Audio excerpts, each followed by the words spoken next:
Today, you're going to learn about epinephrine and norepinephrine and how it impacts your mood.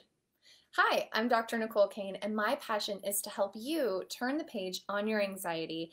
And instead of going for the pill for an ill model, let's put a comma at the end of your sentence and figure out how to get your life back safely, effectively, and naturally.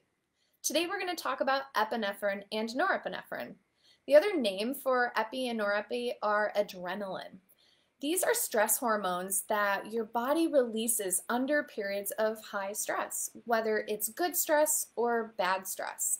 Whether your body is getting ramped up because of a wedding or a roller coaster ride, or fear on an airplane, or something else dangerous happening, your body produces a very similar cascade of chemicals. To your brain, it may feel very different, and the emotional ties that you attach to these different things could feel very vast and different depending on what they are. But to your brain, a tiger is a tiger is a tiger. When the body is under stress, it releases a cascade of stress hormones, among which are norepinephrine and epinephrine, which we're going to call adrenaline today. So it does this, and when these neurotransmitters are really elevated, it can cause symptoms of anxiety, palpitations or trembling of the heart, brain fog, forgetfulness, high blood pressure, high blood sugar, and so much more. They can also go too low, and so if you don't have enough adrenaline, you can feel tired, lethargic, you may feel completely unmotivated, you may have a hard time with sleep, and you could have high blood sugar or low blood sugar depending on how these levels are interacting with your other neurotransmitters. Medical issues can also lead to either too high or too low amounts of adrenaline in your system, and so we want to do appropriate and adequate testing to figure out if this is out of balance and to figure out why your adrenaline may be out of balance. But the good news is that you can start to learn what it feels like when your body is in a state of high adrenaline or in a state of low adrenaline, and there are things that you can do about it, which I'm going to share with you today, right now. The first thing is if you have insufficient amounts of adrenaline, sometimes the body may respond to make more cortisol to try to compensate for that. So when you need to get up and go and when you need to do things and mount that stress response, which can be helpful, and if you don't have enough adrenaline, your body may make cortisol to try to compensate for that, to try to get you that get up and go. But there are things that you can actually do to help your body mount that response. The first is to consume foods that are high in tyrosine.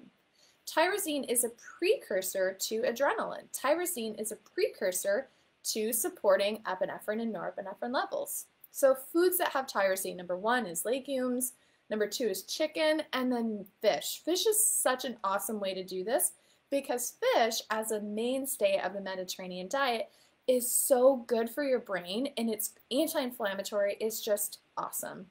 Also, walnuts, apples, bananas, beets, avocados, cheese, and licorice root, and believe it or not, vanilla can actually increase tyrosine. And by increasing tyrosine, you're going to increase your dopamine and therefore increase your epinephrine and norepinephrine.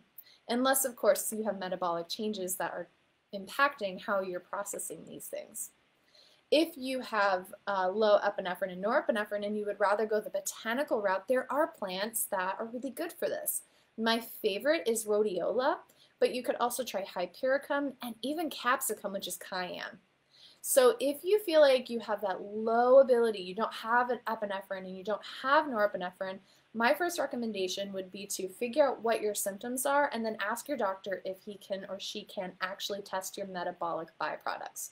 A couple of tests that do that would be the OAT test or organic acid test, or if you want to include sex hormones into that, then doing the Dutch test is my mainstay. My favorite go-to formula, if you don't have enough epinephrine or adrenaline, is rhodiola tincture, 3 squeezes in the morning, and then have some walnuts and apples as snacks, and then maybe even some tyrosine, like 500 milligrams at bedtime. But of course, talk with your doctor and find out if this is actually what your experience is. If you have too high epinephrine and norepinephrine, you might find that you feel frazzled and anxious and you have insomnia and you have a really difficult time focusing because your brain is darting all over the place. Does anybody here resonate with that? You may deal with high blood pressure, high blood sugar, your heart is racing, your nerves are trembling, and your muscles are quivering. If you're dealing with that, then it's likely that you have high amounts of stress hormone, and so mindfulness and meditation and anything that can get your stress down is going to be a mainstay to help you put that comma at the end of your sentence. You also want to support those pathways. So make sure that you're getting in enough magnesium and zinc and B vitamins and vitamin C and vitamin D3. Supplements that you could also consider are phosphatidylserine, cordyceps mushrooms, GABA supplementation, and Rescue Remedy Bach flower. My favorite go-to formula would be a multivitamin with a B complex and minerals every single morning, mindfulness every single day before you go to bed, and then phosphatidylserine at bedtime, and then Rescue Remedy throughout the day as needed for stress. But of course, always talk to your doctor first. Look at your symptoms, get that good clinical picture, and then do the appropriate testing. The really important thing I do want to mention is that we can't actually test monoamines in the periphery. That was a mouthful, right? So when your brain and your central nervous system, they produce neurotransmitters, they produce things like adrenaline, and they produce serotonin and dopamine, and then your adrenals are producing adrenaline. And so when you're doing these kinds of tests, you want to take into consideration of what you're actually testing. So we can test adrenaline with a simple urine test or a blood draw, but in order to figure out what's happening with your dopamine and serotonin levels, we have to actually do byproduct testing. And the metaphor for that is if you imagine driving your Ford Focus into a building in order for us to see you have a Ford Focus, and we can't do that. If something's made in your brain, we can't pull it out unless we do a spinal tap or something like that you don't want to do. It's very invasive, right? But we can take pieces off of the Ford Focus and bring those into the office building, and then we can get data about, okay, so I have high adrenaline, but I have really low dopamine. Or I have really high dopamine and high adrenaline. So you want to look at the relationship of all of those together. So if you have too high adrenaline, if you have too low adrenaline, you want to follow it up with testing, and then you want to treat the cause with meditation and diet and super wonderful supplementation that will actually help you get the answers instead of just a pill for a no. So this has been Dr. Nicole Cain. If you have any other questions, leave a message in the comments, send us a DM to learn more about the cool stuff that we're offering. Scroll through this Facebook page, or you can also go to our website, www.drnicolecain.com. I look forward to seeing you guys later. Take care.